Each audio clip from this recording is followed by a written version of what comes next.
자, 여러분 안녕하세요. 오늘은 실신했다면 심장 초음파라는 주제로 말씀드리도록 하겠습니다. 자, 실신이란 게 이제 갑자기 쓰러지는 거죠. 이렇게 갑자기 쓰러지는 데는 뭐 여러 가지 이유가 있을 수 있습니다. 근데 대표적으로는 4가지 정도를 들 수가 있는데요. 첫 번째는 이제 신경계 쪽에 문제가 있었던 경우입니다. 신경계 질환. 신경계라는 게 이제 결국 뇌를 얘기하는 거니까 뇌에 문제가 있으면 당연히 뭐 갑자기 쓰러질 수가 있겠죠. 이거는 이제 신경과나 뭐 신경외과에서 볼 문제고요. 두 번째는 이제 미주신경성 실신입니다. 미주신경성 실신. 이게 뭐냐면은요. 여러분들 우리 몸에 자율신경계라는 게 있죠. 우리 뜻대로 작용하지 않고 지들이 알아서 이제 작동하는 신경계인데요. 이 자율신경계는 2가지가 있습니다. 하나는 이제 교감신경계, 긴장, 흥분 이런 걸 담당하는 거고요. 부교감신경계는 안정을 담당하는 겁니다. 그중에 이제 미주신경이라는 게 이제 부교감신경을 매개하는 신경이에요. 미주신경이라는 게. 그러니까 이제 미주신경이 활성화가 되면은 우리가 굉장히 좀 안정되고요. 기분이 좋아집니다. 그러니까 샤워하고 난 이후 밤에 이제 힘들게 일하고 돌아와서 이제 샤워하고 난 이후 뭐 이럴 때가 이제 미주신경이 활성화된 그런 상태라고 볼 수가 있겠죠. 근데 이제 이게 지나치게 활성화가 된 거예요. 이런 미주신경성 실신이라는 거는 이 과도하게 이 부교감신경 쪽이 활성화가 되니까 항상 우리 몸은 균형을 이루고 있어야 돼요. 이 교감, 부교감 이렇게 이제 균형을 이루고 있어야 되는데 하나가 너무 활성화가 되니까 이 부교감 신경이 너무 활성화가 되면 어떤 일이 발생하냐면요. 맥박도 느려지고요. 너무 안정이 된 거죠. 혈압도 떨어집니다. 이렇게 되면은 뇌로 피가 덜 갑니다. 뇌로 가는 혈류가 줄어들게 돼 있습니다. 그러니까 이제 쓰러지는 거예요. 요런 타입이 있고요. 그 다음에 이제 3번째로 얘기할 수 있는 게 기립성 저혈압이죠. 기립성 저혈압.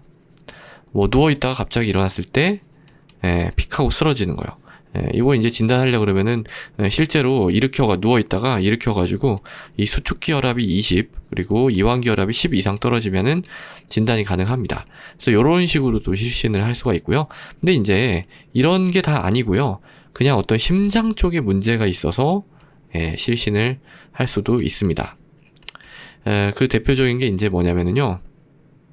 HCMP라고 하는 병인데요. 이건 이제 우리나라 말로는 이제 비후성 심근병증이라고 해요.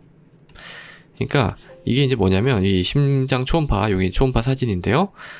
여기가 이제 좌심방, 대동맥이에요. 그러니까 피가 요렇게 와서 요렇게 나가야 돼요. 근데 요렇게 나갈 때 이게 이제 중격이거든요. 이게 좌심실과 우심실 사이 중격인데 이게 너무 두꺼워진 거예요. 그래서 이렇게 두꺼워진 겁니다. 이렇게. 그러면은 피가 이렇게 들어와서 이렇게 잘 나가야 되는데 너무 좁죠.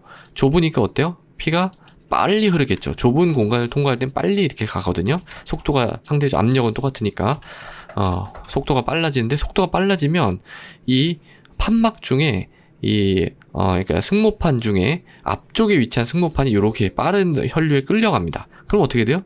더 좁아지겠죠? 그러니까 대동맥으로 가는 혈류의 양이 급격히 줄어드는 거예요. 그러면서 이제 실신을 하는 그런 상황도 있습니다. 그래서 이제 사실은 뭐 이제 제가 근무를 하는 이런 작은 병원 같은 데서는 실신해서 오시는 분은 사실 별로 없어요. 거의 없습니다. 없어요. 실신했다고 뭐 개인 병원 가지 않죠. 실신하면은 보통 응급실로 가잖아요. 그렇지만은 나중에 여쭤보면 실신해서 이제 응급실에서 이것저것 검사를 하고 그걸 이제 가져오신 분들이 있는데 은근히 심장 쪽 문제를 별로 이 검사를 안 한 그런 분들도 있어요. 꽤 있습니다. 왜냐면 응급실에서는 사실 심장 초음파를 이렇게 바로 이렇게 딱 하기는 좀 어려운 상황일 수도 있거든요. 그래서 이건 뭐 나중에 해도 된다 하고 그쪽에 이제 외래로 가시게 하거나 그러는데 바빠서 못 간 경우, 이런 경우에 이제 심장 쪽 문제를 이렇게 판단하지 못한 그런 경우일 수가 있습니다. 그래서 저 같은 경우에는 그런 경우에는 그냥 심장 초음파 한번 해보세요 이렇게 얘기를 해요. 그러면은 대부분 정상입니다.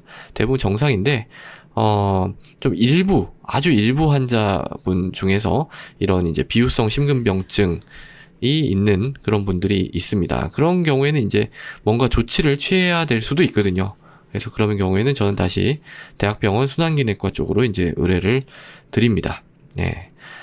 저는 지금까지 이제 이런 경우를 많이는 못 보고요. 한 3, 4명 정도 본 것 같아요. 특히 젊은 분들한테 40대 정도 된 그런 젊은 분들 중에서도 있습니다. 뭐 운동하다 갑자기 쓰러져가지고 이렇게 왔는데, 초음파를 해보니까, 이런 소견이 보이는 경우가 간혹 가다가 이렇게 발견한 경우가 있습니다. 그래서 오늘의 주제는 실신했다면 심장 초음파라는 건데, 이걸 뭐 반드시 꼭 해라 뭐 이런 거는 이렇게 말씀드릴 수는 없지만, 그래도 이런 가능한 원인들을 쭉 한번 훑어본다는 차원에서는 한 번쯤 해보는 것도 고려해 볼 수 있을 거라고 저는 생각합니다. 자, 오늘도 경청해 주셔서 감사합니다.